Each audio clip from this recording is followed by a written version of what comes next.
The U.S. Supreme Court today heard arguments in a case that could reshape the years-long legal fight over Roundup, the world's most widely used weed killer.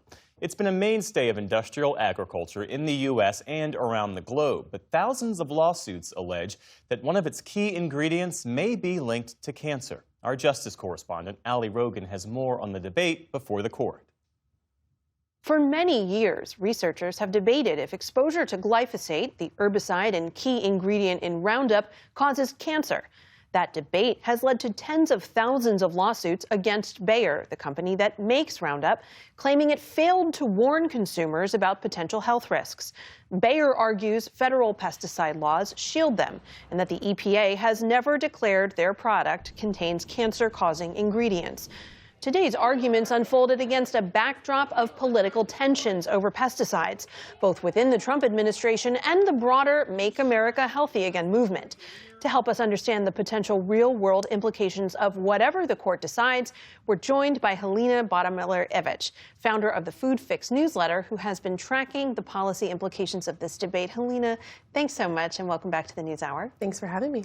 So tell us, why do farmers and other folks in the agriculture business, why is Roundup so widely used? Yeah, so it is the most widely used weed killer or herbicide in the U.S., and we particularly use it to raise crops like corn and soy and cotton, and it is a really good way to handle weeds. It is efficient, and for decades, farmers were really marketed to that this was so much less toxic than other options. And so it is commonly used. It's also used in gardens and landscapes, around schools. It is just very, very common in the U.S. What does this case boil down to in the Supreme Court? So really at the heart of this is whether or not EPA has the final say on pesticides. There's tens of thousands of cases where farmers and other occupational users of glyphosate have brought these cases. They're arguing basically that the company didn't warn them of the potential risk of cancer. And so that's the issue. It's either preemption or states' rights, and we'll see what they decide. And while the justices weigh these regulatory questions, what do we know about the stated health risks and the unknowns of using Roundup? Yeah, so EPA has maintained for decades that glyphosate is not likely to be a human carcinogen. But not everyone agrees with that assessment. So back in 2015, the International Agency for Research on Cancer, they determined, that's a WHO panel, they determined that it is likely to be a human carcinogen. There's other places like in the EU where they allow glyphosate, but they have much stricter controls on how it is used. There is a really intense scientific debate about the extent to which glyphosate might be increasing cancer risk, particularly non-Hodgkin lymphoma. There is more evidence around the occupational uses, so think farm workers, farmers, groundskeepers, but a lot of the MAHA moms that you're hearing from right now are really concerned about the low-level residues found in food.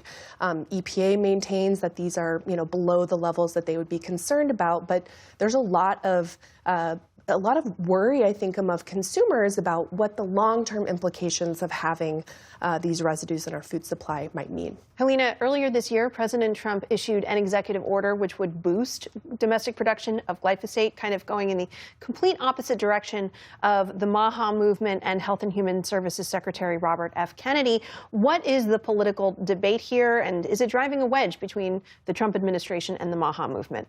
It has ripped open major tensions within this MAHA and MAGA coalition. So basically when candidate Kennedy dropped out of the presidential race and endorsed Trump, we've created this MAHA-MAGA marriage. And that marriage has been under strain as the Trump administration, as you mentioned, continues to back Bayer, the German chemical company that bought Monsanto, which was the maker of Roundup.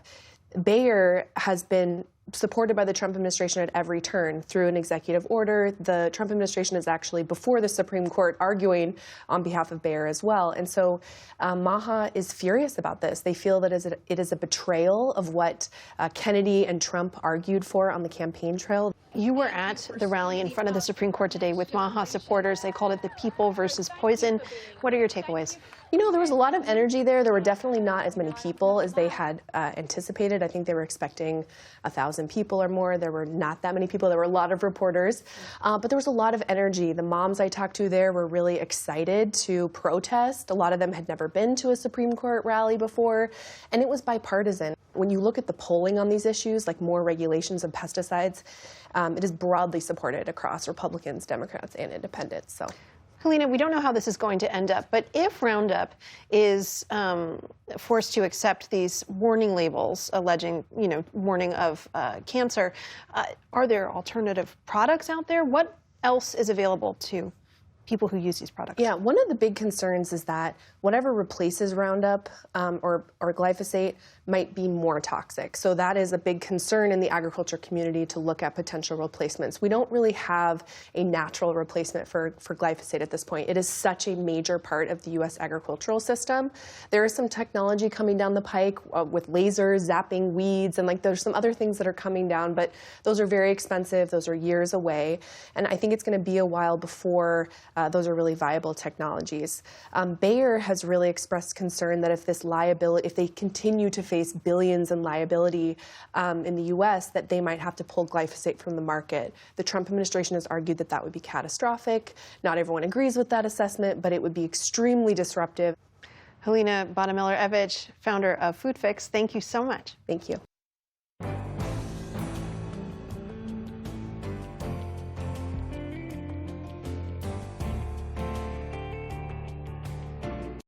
Support journalism you trust. Support PBS News. Donate now, or even better, start a monthly contribution today.